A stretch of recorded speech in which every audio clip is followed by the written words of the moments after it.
Well, what's up, Christian caregiver? Welcome back to Christian Dementia Caregiving.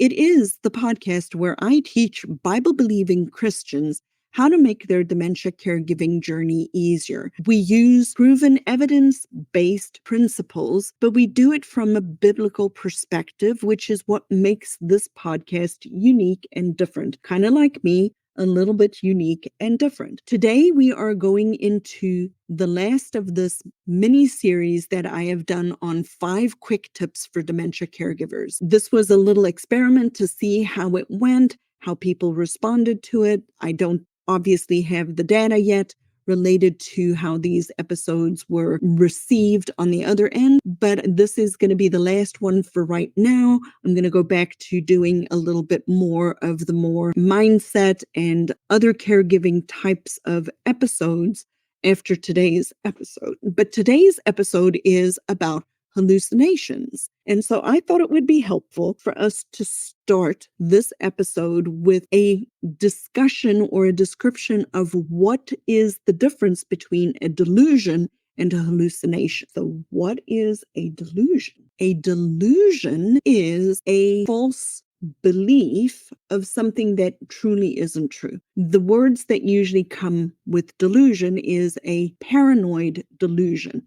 Here's an example. Many, many years ago, I was working as a home health in Greenville, South Carolina, and one of the patients that I went to do an initial start of care on, as I was talking to her, I noticed that she had fully formed paranoid delusion. And it was very interesting because the more you spoke to her, like at the beginning, it wasn't evident. She was answering all my questions very reasonably, very cognizantly, and I could tell that she was having some trouble with her thinking, but it was only a little bit later on as we went through the house and I started to look in her beautiful little condo, and she had paintings on the wall, like beautiful artwork on the wall, but they were taken down and there wasn't a pattern to it. It was really, really odd. One painting here, one painting there. And they were in front on another surface in the room, and somebody had taken a marker or a nail or something and scratched on these paintings and like scratched out people's faces and all sorts of really bizarre stuff. And I asked her, I said, "Oh, well, what happened to your paintings?" Because I'm the world's most curious person when I go into people's houses, and my parents have a lot of beautiful artwork, so I always look at art. And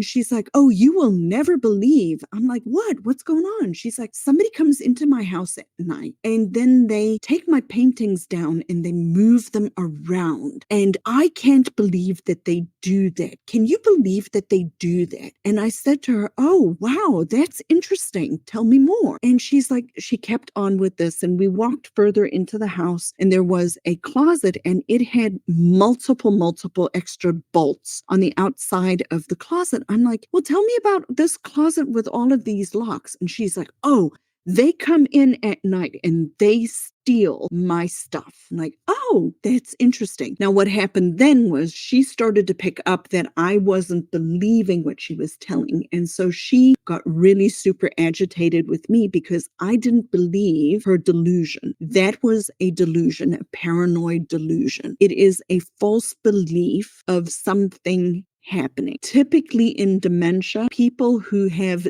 delusions have one of these 2 types of delusions. People are stealing my stuff, or my husband or wife is having an affair. Those are the 2 most common delusions in people living with dementia. So that's just a little bit about a delusion. A hallucination, which is what we're going to talk about primarily and give you 5 quick tips for hallucinations, is a hallucination is a true belief. The person is actually seeing something that isn't there. Like they see something that isn't there. They hear something that isn't there. They see something that isn't there. And they smell something that isn't there. We cannot hear, see, or smell it, but they absolutely see or believe that they see something that isn't there. And usually, and this is an interesting fact, that there are different types of hallucinations. One type of hallucination that research has actually shown to be consistent when somebody has a delirium. We'll talk about delirium and dementia in another episode, maybe next episode. What is delirium? But a person who is hallucinating bugs, the research has shown cockroaches, spiders, ants crawling around, whatever, bugs, that a person who hallucinates a bug is typically in a delirium and not necessarily truly hallucinating. Now, somebody who is hallucinating related to dementia, the research has shown that Alzheimer's dementia, frequently they hallucinate children. They hallucinate children doing something. And why that is, I have no earthly idea. These are questions I'm going to ask the Lord when I get there. But related to hallucinations, if your loved one living with dementia hallucinates and tells you they're seeing bugs, that is an indication that they are actually having a delirium on top of their dementia. It could be dehydration, it could be an infection or whatever. Those are things you actually have to take care of separately and have them treated and evaluated to see if something medically is going on. So just file that in your steel trap for another day, but just hallucinating bugs indicates a delirium. Are you feeling stressed as a Christian dementia caregiver? Let me help. I offer a monthly dementia care audit to one listener of this program to provide you with personalized but evidence-based strategies from a biblical perspective. We only have one session available each month. Don't miss this opportunity to make your dementia caregiving journey easier. Schedule your own dementia care audit today. Now, hallucinations. What is a hallucination? A hallucination is seeing, hearing, smelling something that isn't there. Now, quick tip number one that I have for you is the most important thing that you can ask the person who is hallucinating is, are they afraid? Does the hallucination scare them? Because if the hallucination is frightening to them, I want to make sure that we do something about it, because I don't want anybody living in fear. I don't want my mom living in fear if she were hallucinating. I don't want your loved one living in fear if they are hallucinating. Because hallucinations, if they are bothering the person who is living with the dementia, then we have to take care of the hallucination. Oftentimes, hallucinations are one of the hardest things because it is frequently, not always, but frequently really related to the physical changes in the brain, which means they're harder to handle and manage. There are some things that we can do, and we're going to talk about that next. But if your loved one who is hallucinating is afraid, then that is something that we need to take seriously and maybe consider if we've tried some of these other 5 quick tips. If they do not work, is to consider medication and talking to the doctor, because I don't want them living in fear. That to me is the biggest thing. I don't want them living in fear. So you can ask them if there's anything that you can do to help them feel safer, but it is often an indication that we need to consider medication. And like I said, I am not a strong proponent for medication, but it does play a role, and it is something that we have to consider when we are coping with these kinds of things. Now, the second quick tip for today is sometimes hallucination bother the caregiver more than they bother the person living with dementia. And if that is the case, then we need to manage your expectations as the caregiver and not so much worry about the hallucination of the person having this particular behavior.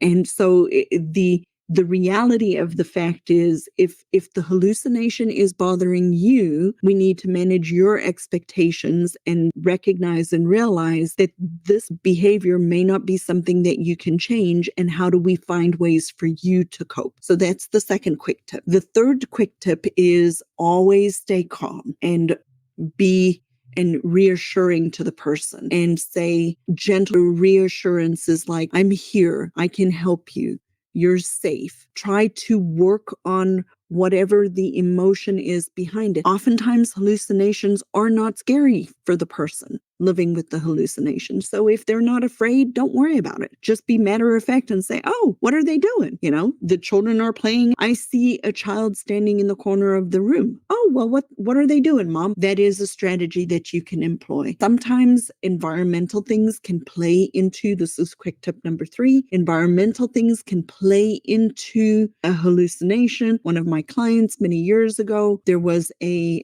coat rack on a very far wall. Her mom hallucinated children. She always saw a child standing there.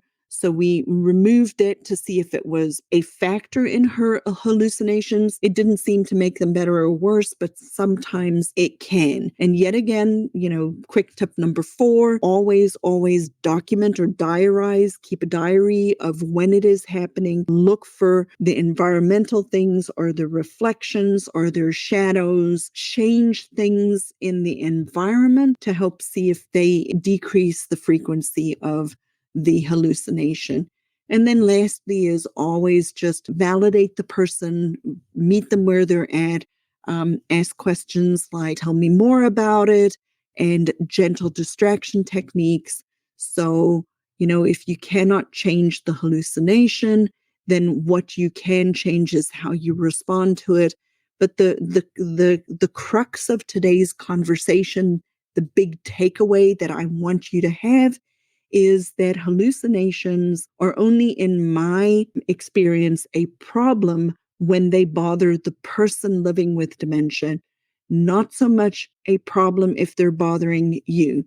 Then we work on changing your response to it. If it's not frightening mom, if it's not frightening dad or your spouse, then we learn to cope with these hallucinations. We change things. We do a dementia log, a diary, look for triggers, look for all of the stuff that we know that could be contributing, but we are the ones that are likely going to have to change our responses to their hallucination, because if it's not bothering them, if it's not broken, don't fix it. If it is bothering them, your last takeaway is that is when we do want to try to do something, because I don't want anybody living in fear. So I am super excited about this short mini series on 5 quick tips for dementia caregivers. This was the last one we're going to do for a bit. I will see how these episodes downloaded, how they did, if people enjoyed them. They were much shorter. I tried to keep them about 15 minutes or 20 minutes or so. But if you haven't yet joined my Facebook group, that is also something that you can do. I have a small Facebook group called Christian Dementia Caregiving, because I do want to work with and highlight a biblical perspective on caregiving. So I invite you to join me there.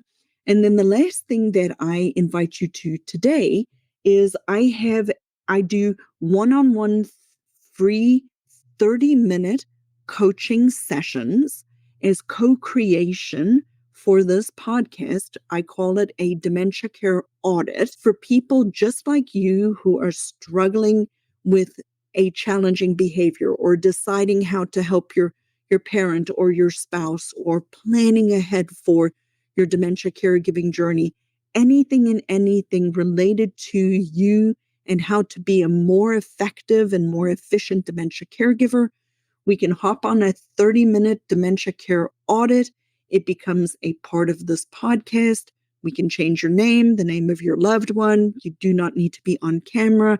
We can maintain your privacy, but you can actually get one-on-one help and one-on-one coaching from me. So if you haven't signed up for one of those, message me on Instagram or Facebook Messenger, the word audit, AUDT, AUDIT, audit, just the word audit, and we'll send you a link to sign up to one of these sessions.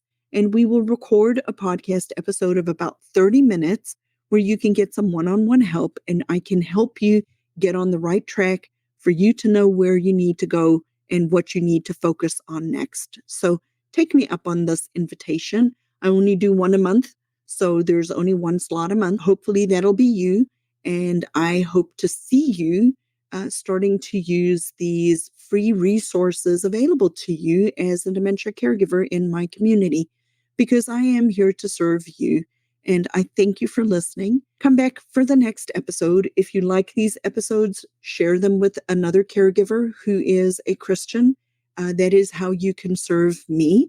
And thank you for being here today. I will see you in the next episode.